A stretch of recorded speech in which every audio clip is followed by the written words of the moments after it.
Welcome back, Cyber Club members. It's your girl, Miss Emily, and I've got some super fun stuff for us to do this week, if I do say so myself.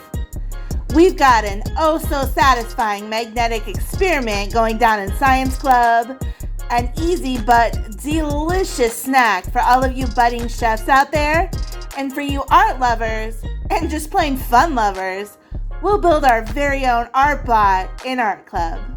But first, it's time for Word of the Week. This week's word is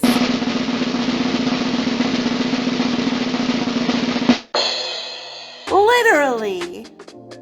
Literally might literally be the most misused word in the English language. The definition of literally is actually, exactly, and without exaggeration. And we use it when we want to let someone know that what we're saying is true, even though it might sound hard to believe. For example, it is literally 101 degrees outside today. But a lot of us misuse literally, myself included, and might say something like, it is literally as hot as the sun outside. Now clearly this is an exaggeration, and that makes it the opposite of literally. Here's another example. This science project will literally blow your mind. Now obviously it's not going to literally blow your mind, but it is pretty fun and I think you'll like it. So let's go check it out.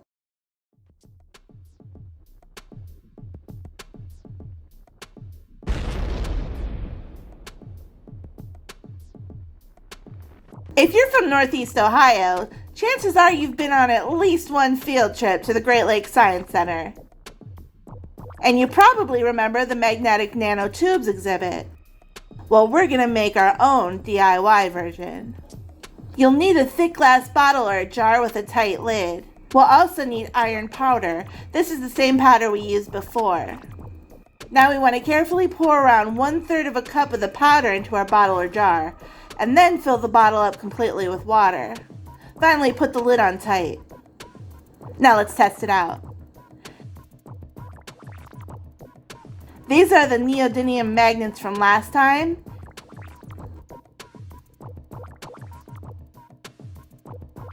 And here's a bigger one I bought since then.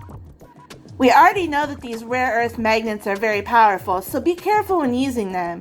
And younger members, be sure to have a grown-up supervise you for this project. Also, don't put them in your mouth or leave them around younger brothers or sisters or a pet who likes to put everything in their mouths. They're dangerous if you swallow them, but as long as you play with them normally, they're perfectly safe. So have fun.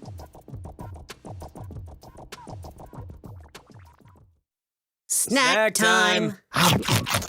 Hey, do you like cheesecake? Ugh, not me. I hate it. Just kidding. Who doesn't like cheesecake? Especially with fresh strawberries. And since National Cheesecake Day is coming up next week, I thought we'd make some. But cheesecake seems like it'd be hard to make, so I found a cheesecake hack. I now present to you cheesecake in a jar. For the crust, we'll need 1/2 cup of butter, 1 sleeve of graham crackers, and 1/4 cup of sugar. For the filling, we'll need 1 8-ounce package of cream cheese, 1 8-ounce container of whipped topping, 1 teaspoon of vanilla, and 2/3 cup of sugar. Of course, we're going to need some fresh, delicious strawberries. And finally, 6 half-pint jars. Save your jelly jars. They're good for loads of things. But if you don't have jars, any clear cups will work. Let's crunch up our graham crackers. This is a great stress reliever. Pour the crumbs into a bowl and then add the 1/4 cup of sugar and the 1/2 cup of melted butter, and then mix it all together until it kind of clumps up. In a separate bowl, add your cream cheese and whipped topping and whip it together until the cream cheese is nice and smooth. Finally, add the rest of the sugar and your vanilla and mix it together for about a minute and a half. Alright, let's work on these strawberries. You always want to wash your fruit and vegetables to get off any dirt and germs, wax, and other stuff we don't want to eat. Now let's slice them. We're using a butter knife, but still be careful. This is a great activity for you younger members to practice your fine motor skills, as well as learn about cooking. First, slice your stem off like so. Then I find it easier to balance the strawberry on the sliced edge while I cut them. Watch your fingers and cut across the length of the strawberry like this. And voila! Now let's put it together. We're going to make what is called a parfait, which is basically just layering our ingredients. So first, drop a few spoonfuls of the graham cracker crumble into the bottom of the jar. Next, add a few dollops of the cheesecake mixture, then top that with some strawberry slices.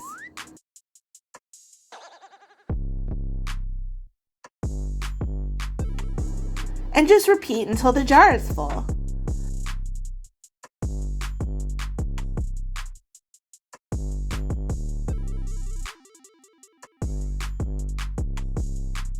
Finally, put the lid on and refrigerate them until you're ready to eat. Enjoy! It's fun fact time! Did you know you can't sneeze with your eyes open? It's true!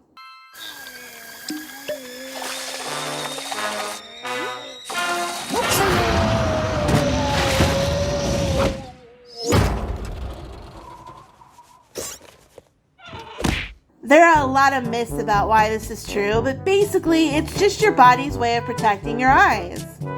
See, when we sneeze, it puts a lot of pressure on our eyes and our bodies in general.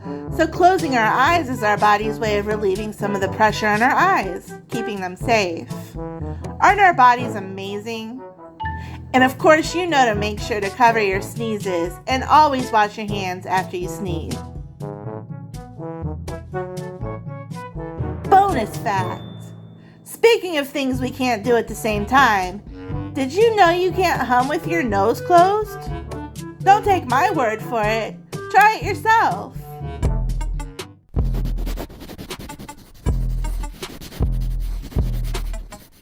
It is finally time to make that art bot I told you about, and I am so excited I could literally explode. So we need an electric toothbrush, a pool noodle, a rubber band, some markers, and if you want to decorate it, some decoration stuff. You can get all of these supplies at the Dollar Tree, by the way. First, measure your toothbrush against the pool noodle and mark the noodle about an inch longer than the toothbrush, and then cut the piece off along the mark. Ask a parent or guardian for help with this and tell them Miss Emily says a bread knife works great. Our toothbrush fits down into the center of the pool noodle, but first, let's decorate it.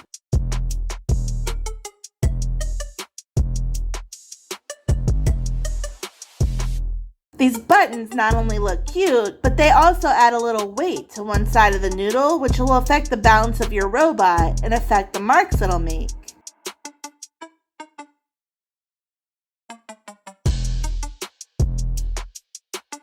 Looking good! Now we need to attach the markers. I think it's easier to tie the rubber band around the robot first and then slide the markers under the rubber band. You want to arrange the markers evenly around the robot like a tripod so it can balance on them and stand up. Now just turn on the toothbrush and put it into place. Take off the caps and let him go. Adding weight to different sides and varying the length and tilt of your markers will all affect the kinds of marks that your robot makes. You can also try and add more markers too. Can you think of any other items you could use to build an art bot or drawing machine? Alright, that's it from me this week. I hope you had fun. I always do. Thank you so much for watching. Have a great rest of your week, and I'll see you next time.